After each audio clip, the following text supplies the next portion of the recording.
যে মুক্তিযুদ্ধে গেলাম কেন? মরতে গিয়েছিলাম। মূল ব্যাপারটা ছিল দেশপ্রেম। হুমায়ুন আহমেদ নিজে কিন্তু ভালো ম্যাজিক করতে পারতেন। সে দেখি তার চুল টেনে টেনে খাড়া করছে। আমি বলি এ কি করছেন? যুদ্ধের অ্যাক্টিং করতে যাব, মেকআপ লাগবে না? জামার বুতাম টেনে ছিঁড়ে ফেললো। আজ থেকে হুমায়ুন আহমেদ আর জুয়েলাইস আর কোনোদিন এই বাংলাদেশের টেলিভিশন চোখ পাড়াবে না। আমি তো সম্মাননা পাওয়ার জন্য কোনো কাজ করি না, আমি ভালোবাসার জন্য কাজ করি। আমি ভালোবাসা দিয়ে ভালোবাসা পেতে চাই, অন্যকে আনন্দ দিয়ে আনন্দ পেতে চাই। এটাই হচ্ছে আমার উদ্দেশ্য। এখন যে আমি আছি এটা হচ্ছে আমার এক্সটেন্ডেড লাইফ। আমি মুক্তিযুদ্ধ করেছিলাম এবং মুক্তিযুদ্ধের কারণেই আমি সারা পৃথিবীকে দেখিয়ে দিতে চাচ্ছিলাম যে বাংলাদেশে অনেক ঐতিহ্য আছে। স্ট্রবেরি সুপার ডটেড ও ক্লাসিক ভ্যারিয়েন্টে সেন্সেশন জাগুক শিহরণ। সেই জন্যে আমি আমার পুরো ম্যাজিক শো আমি ওইভাবে করে সাজিয়ে সারা পৃথিবীকে দেখিয়ে দিয়েছি যে বাংলাদেশে কি আছে। আমার তাতে মন ভরে গেছে, বুক ভরে গেছে। দেশের মধ্যে যেটা পাচ্ছি এটা তো আমার আরো বাড়তি পাওনা। আমি শুরুতেও পেয়েছি, মাঝেও পেয়েছি, এখনো পাচ্ছি। এর চাইতে একটা মানুষের জীবনে আর কি চাওয়ার থাকতে পারে? রবীন্দ্রনাথ এসছেন, তারপরে রবীন্দ্রনাথের পরে কে আসবেন না আসবেন সেটা পাঠকরা বিচার করবে। এসছেন না নজরুল, এসছেন না জীবনানন্দ দাশ, এসছেন না অনেকে এসছেন। অতএব আমার পরে অবশ্যই আসবেন এবং ভিন্ন ধারায় আসবেন। জীবনানন্দ দাশ বেঁচে থাকতে তার কোনো লেখাই ছাপা হয়নি, তাতে কি কিছু এসে যায়? এই মুহূর্তে হয়তো ওইভাবে করে আপনারা জানতে পারছেন, কিন্তু জুয়েলার্সকে ছাড়িয়ে উঠে যাবে এরকম ম্যাজিশিয়ান আসবে। স্বাধীনতার আগে তো আসলে মিডিয়া পড়তে আমরা শুধুমাত্র কি ঘটে গেছে এই খবর জানানো। বিশেষ করে আপনারা জানেন পাকিস্তানিরা আমাদেরকে স্লেভের মতো দেখতো, দাস। এই জিনিসটা আমাকে প্রচণ্ড কুড়ে খেত।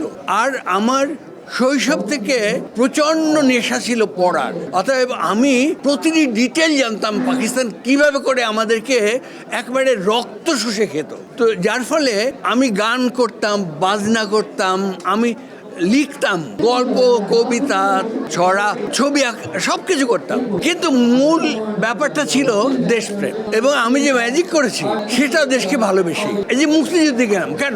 মরতে গিয়েছিলাম। তখন 12 বছর ভিয়েতনামে যুদ্ধ করছে ওরা। আমরা যে 9 মাসে মুক্ত হবে এমন কোনো গ্যারান্টি ছিল না। অর্থাৎ আমরা মরতেই গিয়েছিলাম। আমার পরবর্তী জেনারেশন, তারা না পারে তার পরবর্তী জেনারেশন আসবে, কিন্তু আমরা একদিন স্বাধীন হবই। যুদ্ধ যখন একবার লেগে গেছে ওরা কিছুতেই আমাদেরকে আর পরাজিত করে রাখতে পারবে না, এই সম্পর্কে আমি নিশ্চিত ছিলাম। আমি মরে যেতে পারতাম কিন্তু দেশ স্বাধীনতা এই ব্যাপারটা পিপলের মধ্যে পুরোটাই আছে। আমি টের পাই। তো আমি আমার এলাকায় আমাকে যখন মুক্তিযোদ্ধা হিসেবে সংবর্ধনা দেওয়া হয়েছিল, আমি এইখানে জাতীয় স্টেডিয়ামে যখন শো করেছিলাম তখন এইখানে দর্শক ধরে সম্ভবত 70,000। কিন্তু যেহেতু আমি তখন অনেক প্রিয় ছিলাম সবার, এখানে 1 লাখের উপরে দর্শক এসেছিল, কিন্তু একটা স্টেডিয়ামে। এইবার চিন্তা করে দেখেন, আমাকে যখন গ্রামে সংবর্ধনা দেওয়া হচ্ছে সেইখানে 1,30,000-এরও বেশি লোক এসছে। পিরোজপুর দর্পণ নামে একটা পত্রিকা এসছে, সেখানে ছেপেছে যে তাদের হিসেবে 1,30,000-এর বেশি মানুষ এসছে। ঘরের চালে, গাছের ডালে, সর্বত্র মানুষ আর মানুষ। এই যে ভালোবাসা অমূল্য, অমূল্য। মুক্তিযুদ্ধের পরে যে ফিরে আসবো এটার কোনো নিশ্চয়তা ছিলই নাই, কারণ আমার সঙ্গের বন্ধুরা একদম লিটারালি পতঙ্গের মতো মরেছে। কারণ আমরা যখন যুদ্ধ শুরু করেছি একদম শুরুতে তখন আমাদের কারোই ট্রেনিং ছিল না। আমার একটু চালা ছিল, আমার বন্ধু ছিল মেজর জিয়া, যে সুন্দরবনে যুদ্ধ করেছে, ও আমার এক ক্লাসমেট ছিল। আমরা ওই টার্গেট প্র্যাকটিস ছিল। আমার হাতের টিপ ছিল খুব ভালো। আমার মনে হয় এখন আমাকে বন্ধুকে দিলে আমি একদম টু দ্য পয়েন্ট, একটু হাতে এদিক ওদিক হবে না। যেমন বাঁশিতে জানেন তো যে মাত্র 6টা ছিদ্র, অথচ আমরা 3 অক্টেভ বাজাই। একটা ছিদ্রকে আমরা 4 ভাগ করে বাজাতে পারি। ওই জিনিসটা কিন্তু সমস্ত ভালো বাঁশি বাদকের থাকতে হয়।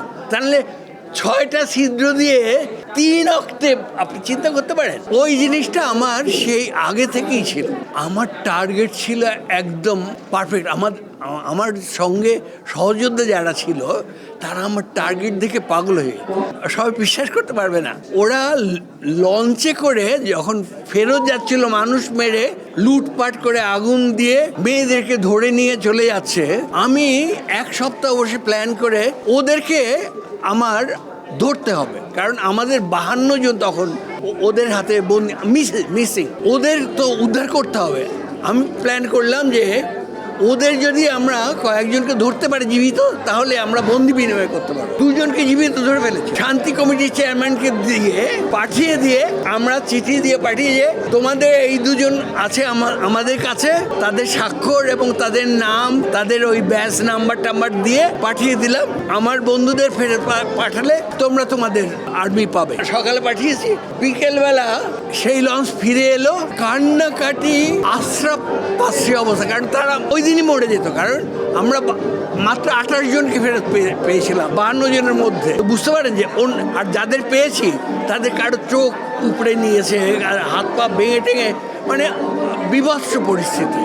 ও মুক্তিযুদ্ধ যারা না করেছে গল্প পড়ে আর সিনেমা দেখে কিছুই বুঝতে পারবে না। হুমায়ুন আহমেদ ছিলেন বলেই আমি আনন্দমেলা হতো না, প্রোগ্রাম অফ দ্য ইয়ার, ঈদের আনন্দমেলা, আমি এর আগে অসংখ্য আনন্দমেলায় আমি ম্যাজিক দেখিয়েছি। আমি নিজেও আনন্দমেলা উপস্থাপন করেছি, পুরো আনন্দমেলা। একবার তারা ধরলে যে আবার করতে হবে, আমি বললাম আমি একটা শর্তে করতে রাজি আছি, যদি শুধু ম্যাজিক দিয়ে রাজি থাকে তাহলে তারা রাজি হয়ে গেল। ওমা, তারা মিডিয়াকে বললো এবারের ঈদের আনন্দমেলা উপস্থাপন করে জুয়েলারি। আমি তো বললাম আরে আমি তো আমার ম্যাজিক শো করবো, তাদেরকে কে বোঝায়? হুমায়ুন আহমেদ নিজে কিন্তু ভালো ম্যাজিক করতে পারতেন। আমি সঙ্গে সঙ্গে হুমায়ুন ভাইকে ফোন করলাম যে এইরকম পাগলামিরা করতেছে, কারণ এটা হুমায়ুন ভাই ছাড়া কেউ বুঝবে না। উনি বললেন যে শিগগির চলে আসেন, এক্ষুনি যাব, খাওয়া দাওয়া কিছু হয় না, দুপুর। বলেন না, খিদে পেটে যুদ্ধটা জমবে ভালো, আমার রাগ এখন চড়েছে, এই রাগ থাকতে থাকতে যেতে হবে। আমি তাকে নিয়ে চলে গেলাম টেলিভিশনে গিয়ে। ওমা, টেলিভিশনে পৌঁছার পথে সে দেখি তার চুল টেনে টেনে খাড়া করছে। আমি বলি এ কি করছেন? বলে যে এ করবো, যুদ্ধের অ্যাক্টিং করতে যাব, যুদ্ধের এ লাগবে না, মেকআপ লাগবে না। টেলিভিশন প্রায় ঢুকে পড়বে, এই সময় তার জামার বুতাম টেনে ছিঁড়ে ফেললো। এই কি করছেন? রাগ আনতে হবে না, আপনি আমার সঙ্গে কথা বলবেন না, আমার রাগ কমে যাবে। তারপরে গিয়ে তো এমন খ্যাপলো এবং বলল যে যদি এইটা আনন্দমেলা জুয়েলাইসের জাদু জগৎ এই কথাটা যুক্ত না হয়, তাহলে আজ থেকে জুয়েলাইসের টেলিভিশনে আসা বন্ধ হবে। শুধু জুয়েলাইসের না, হুমায়ুন আহমেদের তখন বোধহয় এইসব দিন রাত্রি যাচ্ছিল সিরিজ, ওই যে পর্যন্ত গেছে ওই পর্যন্ত হুমায়ুন আহমেদ আর জুয়েলাইস আর কোনোদিন এই বাংলাদেশের টেলিভিশন চোখ পাড়াবে না, ব্যাস।